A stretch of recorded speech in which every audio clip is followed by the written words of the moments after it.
Não entregue o seu IRS sem antes ouvir este episódio, edição de 2026.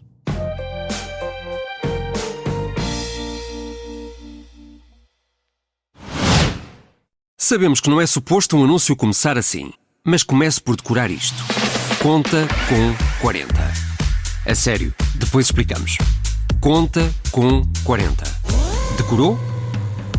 Então fica a saber que se for dos primeiros 150 novos clientes a abrir conta digital no AtivoBank com este promo code, recebe 40 euros. E já agora, abrir conta é simples, digital e não tem comissões de manutenção. Era só isto. AtivoBank. Simplifica. Sem montante mínimo de abertura de conta. No caso das contas abertas via digital, o primeiro movimento é por transferência bancária. Aplicam-se termos e condições que pode consultar em ativobank.pt. Olá, eu sou o Pedro Anderson, jornalista especializado em finanças pessoais e aproveito as minhas viagens de carro para falar consigo sobre dinheiro. Faço de conta que você vai sentado ou sentada aqui ao meu lado, no lugar do Pendura, e juntos vamos arranjando maneira de ter mais dinheiro ao fim do mês, ao fim do ano. Ora, muito bem, então vamos falar sobre IRS. E antes de vos dar as dicas essenciais para que possam aumentar o vosso reembolso do IRS este ano, em 2026, relativo aos rendimentos e despesas que tiveram em 2025, não se esqueça de subscrever este podcast, de o partilhar com outros, dar as estrelinhas que entender, também de subscrever a newsletter Contas Poupança em contaspoupanca.pt, lá em cima tem lá um botãozinho a dizer subscrever newsletter, e também já sabe que tem os links para os 7 livros que eu já escrevi na descrição deste episódio. Chegou novamente à altura de entregar o IRS, o bicho de 7 cabeças anual que faz parte dos nossos pesadelos e com o qual temos de lidar todos os anos, porque é obrigatório, quer queiramos, quer não, temos de lidar com o IRS. Podemos é não lidar da melhor maneira possível. E isso é um erro trágico quando falamos de finanças pessoais, porque todos nós temos um sócio vitalício. Desde que nascemos até morrermos, e ainda deixamos coisas para os nossos herdeiros, temos de pagar impostos, temos de pagar IRS até o último dia da nossa vida. Portanto, o ideal é pagarmos sempre o menos possível. E isso é possível, é possível. Basta nós percebermos como é que o IRS funciona para tomarmos as melhores decisões e aproveitarmos ao máximo todos os direitos e deduções que nós temos. Ora, este episódio é um episódio anual que eu atualizo sempre no final de março, antes do início da entrega do IRS a 1 de abril. Como sabem, o período de entrega do modelo 3 é entre 1 de abril e 30 de junho, portanto tem 3 meses para entregar a sua parte do IRS, porque a parte dos rendimentos o Estado já a tem. Ou seja, se nunca fizer nada e se nunca perceber como é que isto funciona, o Estado vai simplesmente abocanhar a parte correspondente à percentagem dos seus rendimentos.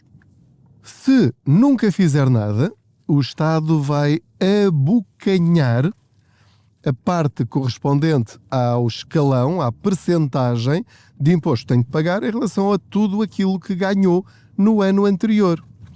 A parte que nos toca a nós, onde nós podemos mexer, é atafolhar o IRS com o máximo de despesas que estão previstas na lei para abater, para descontar nessa percentagem que, se eu não fizer nada, será o máximo possível a favor do Estado. Eu espero que esta imagem tenha passado para que compreenda porque é tão importante ter literacia fiscal para além da literacia financeira. Eu diria que a literacia fiscal faz parte da literacia financeira. É um subcapítulo das nossas competências para gerirmos bem o nosso dinheiro. Porque quanto menos pagarmos em impostos, mais dinheiro fica na nossa carteira para nós gerirmos como muito bem entendermos. Então vamos atualizar as dicas em relação à legislação que foi aprovada para o ano de 2025 e que agora vai ser aplicada no modelo 3 que estamos a entregar e vamos entregar caso ouça este episódio ainda antes do dia 1 de Abril, em 2026. Muito bem, primeira dica. Uma vez que temos 3 meses para entregar o IRS, não entregue nem de véspera, nem na primeira semana. Esta dica vale o que vale. Eu sei que muitos de vocês fazem isso todos os anos e nunca tiveram problemas. E eu diria que se o seu IRS é tão simples, não tem nada para descontar, ou tudo o que tem para descontar já lá está e já confirmou em todo lado na página das deduções. Não tem nada de esquisito, nem uma incapacidade, nem coisas para abater noutras linhas e noutros campos e noutras cruzinhas. De facto, não há como ser prejudicado, é aquilo e acabou. Até pode utilizar o IRS automático, confere se está tudo bem, entrega e será, em princípio, dos primeiros a receber o reembolso, se tiver direito a ele, em relação a toda a gente que entrega o IRS. Porquê é que eu digo sempre para não entregarem na primeira semana?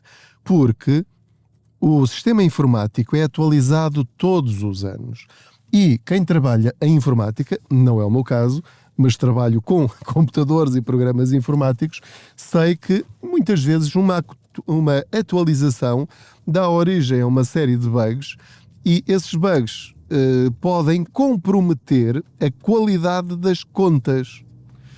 E o valor que lhe aparece lá de reembolso pode não corresponder à verdade. As simulações que fizer podem enganá-lo no sentido de fazer uma opção ou fazer outra e depois no final verifica que não era aquilo que estava nas simulações. Porquê? Porque as simulações estavam baseadas em cálculos errados. Isto já aconteceu.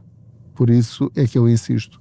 Não é uma semana que vai prejudicar, acho eu, a sua vida financeira. Portanto, entregue com calma depois de conferir que está realmente tudo bem. Depois, segunda dica. Atenção ao IRS automático. O facto de ser automático não quer dizer que seja o melhor para si. É automático porque é o melhor para o Estado. Ao clicar em aceitar a conta do Estado com base no critério de que ok, não tenho de pagar nada até vou receber, e entrega, o facto é que, em muitas situações, de facto vai receber, mas podia receber 1.000 euros e só vai receber 600, ou só vai receber 300, o que é mau, não é? É bom não ter de pagar, mas é mau porque podia receber muito mais, ou em alguns casos, mais específicos, pagar muito menos. Por isso, só entrega depois de ter a certeza de que vai aplicar todas estas dicas que eu agora lhe vou mencionar a seguir e, se de facto não houver diferença, então aí sim, entrega o IRS automático. E isto porquê? Porque há muitas situações em que, por exemplo, as rendas não estão lá, ou que um dos filhos não está lá, ou uma determinada dedução não está lá, e, portanto, afinal, depois encontrou mais uma fatura de saúde, mais uma fatura de educação, descobriu que por estar a estudar no interior do país ou nas ilhas pode aumentar o reembolso do IRS, isso no IRS automático não está lá. Portanto, há várias situações que eu lhe vou mencionar e que deve terem atenção. A principal conclusão desta parte é IRS automático não é automaticamente o melhor para si. Pode estar a perder dinheiro por aceitar uma coisa que, por ser simples, é mais rápida. A outra versão, alternativa, dá mais trabalho, mas pode dar-lhe mais dinheiro. Deve confirmar sempre que está a receber o máximo possível de reembolso. Verifique sempre se tem as rendas todas, se estão lá os seguros de saúde, as despesas de saúde, de educação, pronto, tudo está lá como deve estar. Por exemplo, pessoas que compraram casa até 31 de dezembro de 2011 têm de lá estar a dedução dos juros, né, que pagou ao banco. Quem comprou depois de 2011 não tem direito a essa dedução. É injusto? Claro que sim, é injusto. É uma das coisas que eu ando a dizer todos os anos. Ou é para ninguém ou devia ser para todos. Mas neste caso, enfim, continua essa injustiça. Quanto àquelas despesas do IVA, da restauração, dos cabeleireiros, dos hotéis, etc., já não há nada a fazer. Isso agora já não vai aparecer no modelo 3. Ou tínhamos resolvido isso até ao dia 2 de março, ou agora já é tarde, portanto agora só para o ano. Não vale a pena estar a pensar muito no assunto. Outra dica é simular todos os anos, entregar em conjunto ou em separado. Mesmo que estejam casados há 50 anos ou há 70 anos, devem fazer sempre essa simulação. No IRS automático isso já acontece. Ou seja, soma quanto é que um recebe e quanto é que o outro recebe, vê quanto é que dá e compara com a simulação que dá em conjunto.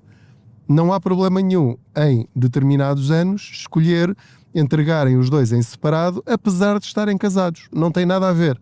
E todos os anos pode mudar isso.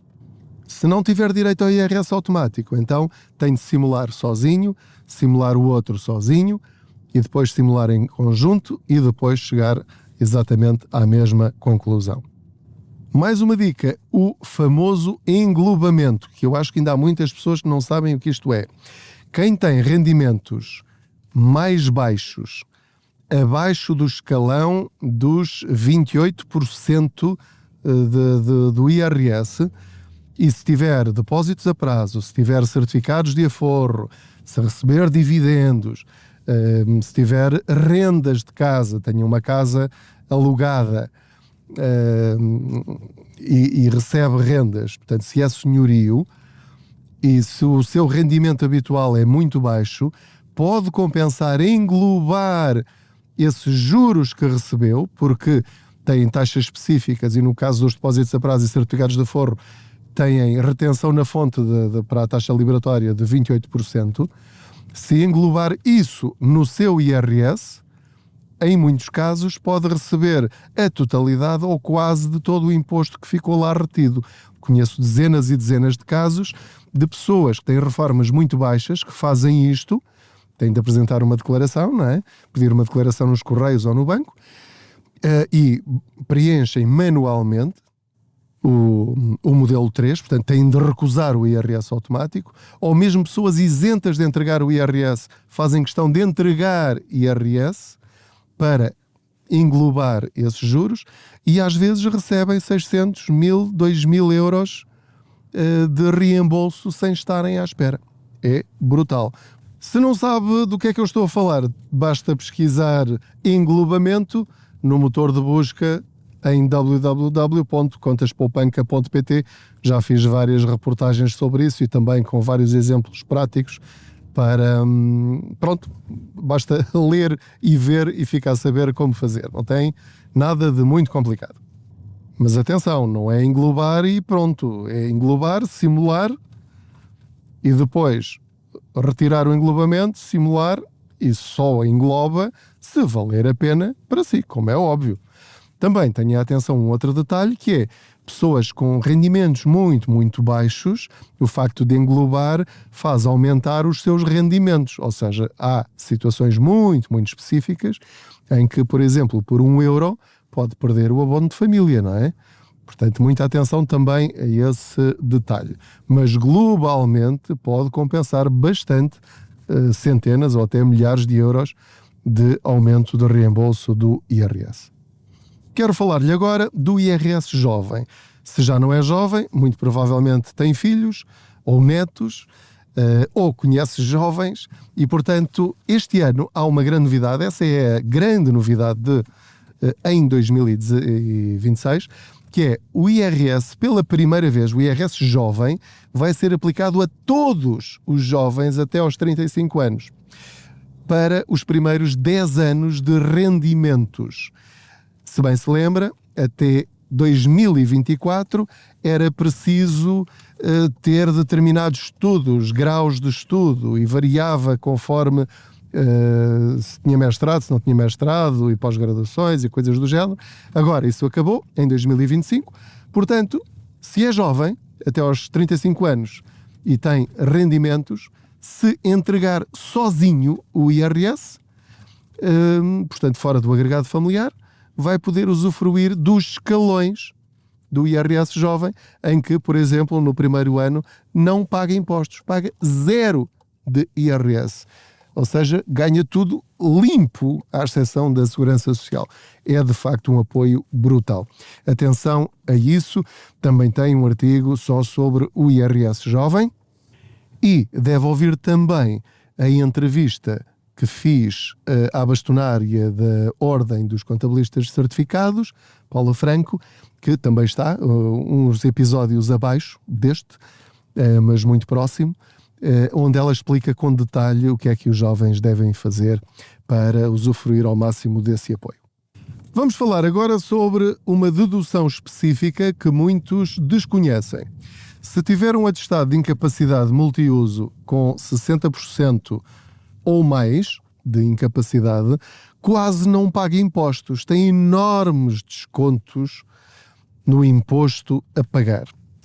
Ora, para ter este atestado tem de ir ao centro de saúde e há muitas pessoas que acham que só se andar de cadeira de rodas, ou só se for cego ou surdo, ou se tiver um AVC é que eu tenho essa incapacidade. Não, há várias incapacidades que às vezes nem se nota que essa pessoa tem essa incapacidade.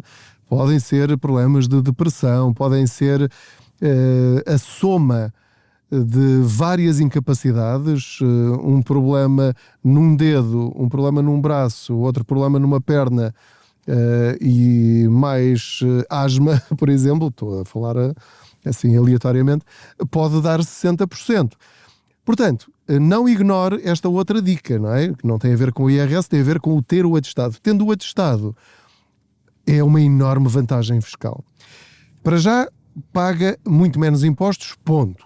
Mas depois, há aqui duas coisas que eu costumo referir todos os anos que podem ainda aumentar essas deduções ou esses descontos no IRS a pagar.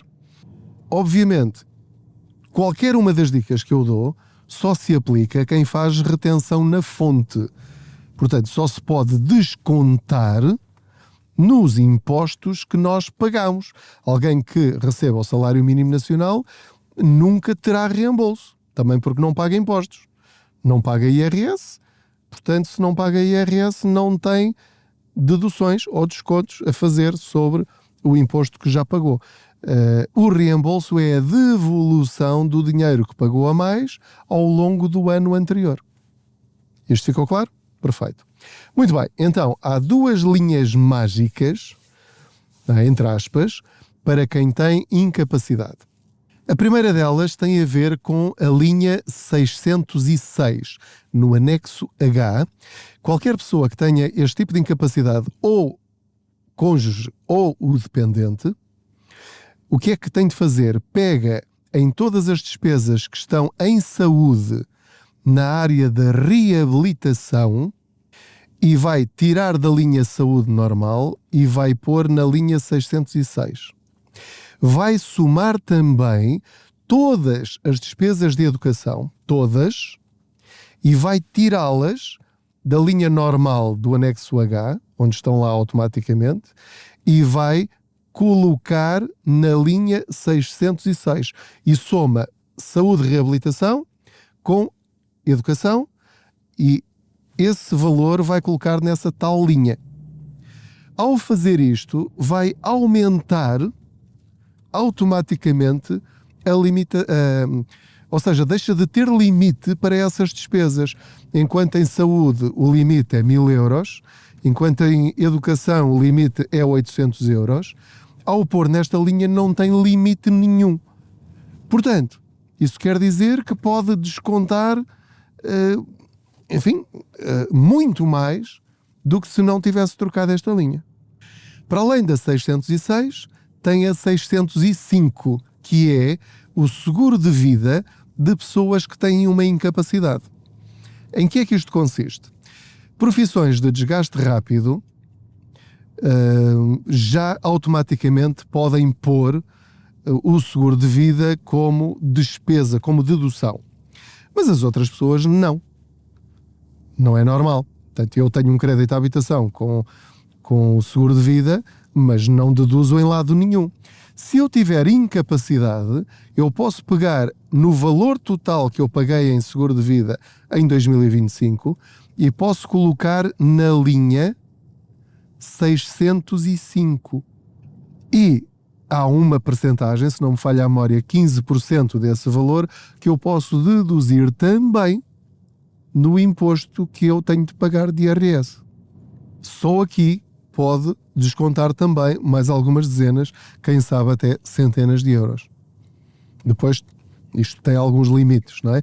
Mas, mais uma vez, é simular se faz diferença, se não faz diferença. Portanto, estas são as duas linhas mágicas, entre aspas, para quem tem incapacidade. Não se esqueça também de assinalar essa incapacidade todos os anos na folha de rosto do IRS, porque se não o fizer, e tem obviamente de ir às finanças e deixar lá uma cópia, deixar lá registada a cópia do atestado, porque se não fizer isso, pode preencher tudo com o que quiser, mas depois essas contas não são feitas. Não é? Portanto, tudo isto tem de ser feito previamente. Se não fez, faça agora com a máxima urgência. Decida também, e já estamos a chegar ao final, se quer pôr, se caso tenha feito um PPR em 2025 ou tenha reforçado esse PPR, decida se quer colocá-lo no IRS ou não. Se o colocar, pode receber entre 300 e 400 euros de dedução por pessoa, de sujeitos passivos, por um e por outro, ou seja, tem um máximo de 800 euros que pode deduzir ou aumentar o seu reembolso. Mas também pode decidir apagar essas linhas que lá aparecem. Porque é que eu apago sempre? Porque eu não quero ter essa dedução, porque se eu quiser usar o dinheiro do PPR mais cedo do que a reforma ou fora das condições previstas na lei, eu tenho de devolver esses 400 euros mais 10% de multa por cada ano que passou. 10% dos 400 euros. Portanto, tenho de devolver os 400 euros e mais 40 euros por cada ano que passou desde que eu comecei a fazer esse PPR. Ou desde o ano em que o incluí no IRS. Como eu não quero ter esse peso em cima, quero ser dono do meu dinheiro, eu prefiro não receber esses, neste caso não são 400, porque já tenho mais de 50 anos, mas esses 350 ou esses 300 euros que são uma prendinha das finanças para eu fazer o PPR. Dicas finais. Sempre que encontrar um erro, corrija, mas tem de guardar as faturas que está a inserir, que está a acrescentar durante 4 anos. Não tenha medo de recusar o IRS automático e de entregar a versão manual. Não se esqueça também de que por 30 euros, 35, 40, 50, enfim, não sei, depende do profissional.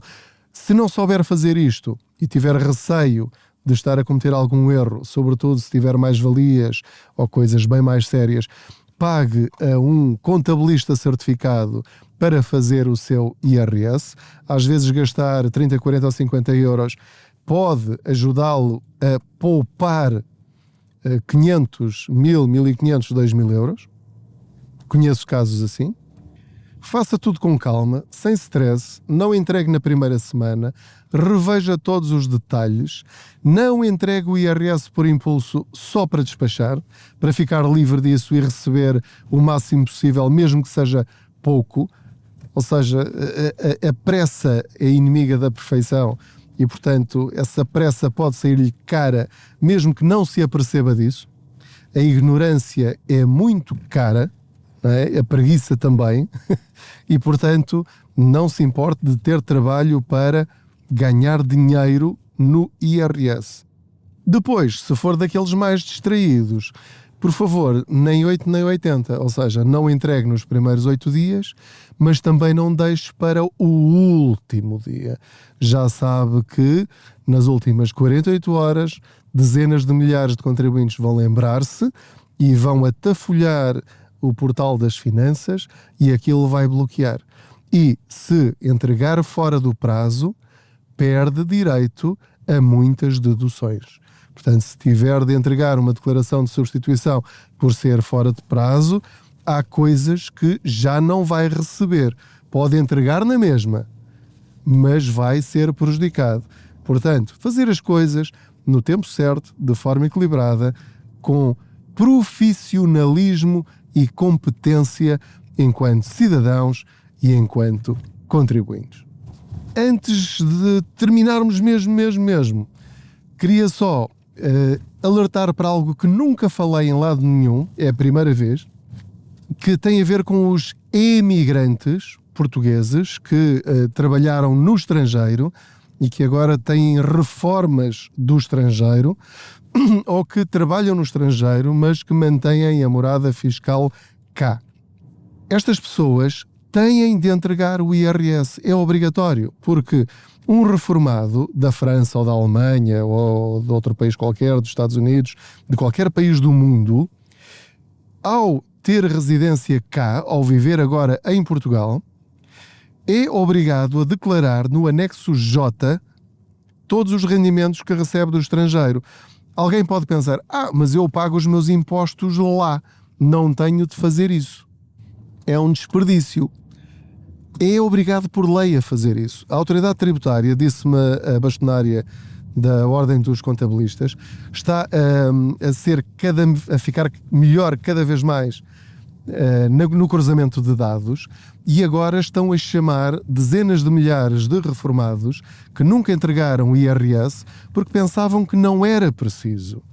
E em alguns casos, de facto, não é preciso, porque não vão pagar nada, porque depois têm de pôr lá a cruzinha a dizer, para evitar a dupla tributação, eu já paguei os meus impostos lá, mas são obrigados a declarar cá aquilo que estão a receber de pensões ou de rendimentos do estrangeiro. E há pessoas que estão a pagar agora a diferença de 4 anos para trás, e isso em alguns casos pode significar muitos milhares de euros sem estar à espera. Mesmo que depois corrijam, é um enorme susto. Portanto, se conhece alguém que receba pensões do estrangeiro, essas pessoas têm de entregar o IRS, mesmo que achem que não. Se não o fizerem, estão a cometer um ilícito fiscal e podem ter uma surpresa desagradável no futuro. Muito obrigado por me ter acompanhado em mais este episódio. Espero que estas dicas tenham sido úteis. Há outras muito específicas para determinados casos de que não falei neste episódio, mas que estão em vários artigos em contaspoupanca.pt e que fiz reportagem ao longo destes últimos 15 anos.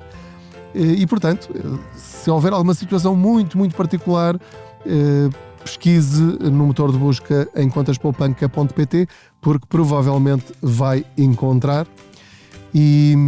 Mas se seguir estas que acabei de mencionar, são as principais e que se aplicam à maior parte das pessoas, eu creio que já estará a fazer bem a sua parte enquanto um bom contribuinte que está preocupado em pagar os seus impostos. Muito bem, é isso mesmo. Temos de pagar impostos, é a nossa parte do condomínio por vivermos neste país com alguma organização, mas, por outro lado, pagar só aquilo que é justo, usando todos os nossos direitos e benefícios, porque estão previstos na lei, temos é de os usar. Obrigado por me ter acompanhado em mais esta boleia financeira. Não se esqueça de subscrever o podcast, de me seguir nas redes sociais, de assinar a newsletter e, já sabe, qualquer dúvida que tenha, mande uma mensagem, grave em áudio para o 92 775 3737 e envie para o WhatsApp do Contas Poupança e, se eu tiver a oportunidade, responderei depois no episódio das quartas-feiras. Muito obrigado, boas poupanças e um bom IRS. Sabemos que não é suposto um anúncio começar assim, mas comece por decorar isto. Conta com 40. A sério, depois explicamos. Conta com 40. Decorou? Então fica a saber que se for dos primeiros 150 novos clientes a abrir conta digital no Ativo Bank com este promo code, recebe 40 euros. E já agora, abrir conta é simples, digital e não tem comissões de manutenção. Era só isto. Ativo Bank. Simplifica. sem montante mínimo de abertura de conta. No caso das contas abertas via digital, o primeiro movimento é por transferência bancária. Aplicam-se termos e condições que pode consultar em ativobanco.pt.